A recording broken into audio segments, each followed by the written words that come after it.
দেশ ও দেশের বাইরে থেকে যারা দেখছেন সিয়াপ ইঞ্জিনিয়ারিং ওয়ার্কশপ থেকে সবাইকে জানাই আসসালামু আলাইকুম। তো আজকে আমরা একটি আধুনিক প্রযুক্তিতে একটি আমরা ডাইস বানাইছি। দেখেন এখানে 1.5 ইঞ্চি অথবা 2 ইঞ্চি প্যাচ কাটা হবে।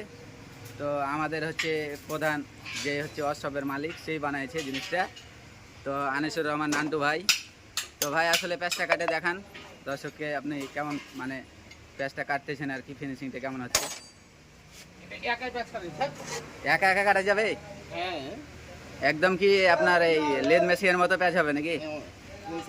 ভাই অনেক যে দেখি যে রেঞ্জ টেন্স দিয়ে আপনার হচ্ছে প্যাচ কাটে, আপনি তো কিছু দিচ্ছেন না। একা একা হবে না? ইজি ভাবে তো শক্তি তো লাগছে না, না ইজি একদম। আচ্ছা যাই হোক, আসলে আসলে যারা হচ্ছে বানার ইচ্ছুক তো ভাইয়ের হচ্ছে আইডিতে দেওয়া থাকবে হচ্ছে ফোন নাম্বার। তো যারা হচ্ছে বানাতে যান ভাইয়ের সঙ্গে যোগাযোগ করবেন। আর এই ডাইসটা হচ্ছে যে বানাতে আসছে ডাইসটা তাকে বুঝে দেওয়া হবে।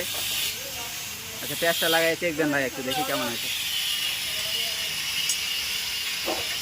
ফিটিং লাগান ভাই, একটা ফিটিং লাগান, দেখি সকেটটা লাগান, প্যাচটা কেমন হইতেছে। এই যে প্যাচ যে লাগান দেখি, সেই প্যাচ তো একদম 100 বাহ, হেভি সুন্দর ফিনিশিং তো ভাই। আচ্ছা যাই হোক, তাহলে ডাইসটা আপনি তো বানালেন, যে বানাতে আসছে তাকে তাহলে ডাইসটা আপনি বুঝাই দেন। আচ্ছা ভাই, আসসালামু আলাইকুম। তো আসলে আপনি কোথা থেকে আসছেন আর ডাইসটা কোথেকে নিতে আসছেন একটু আপনার পরিচয়টা তুলে ধরবেন। আমি আসছি রাজশাহী থেকে।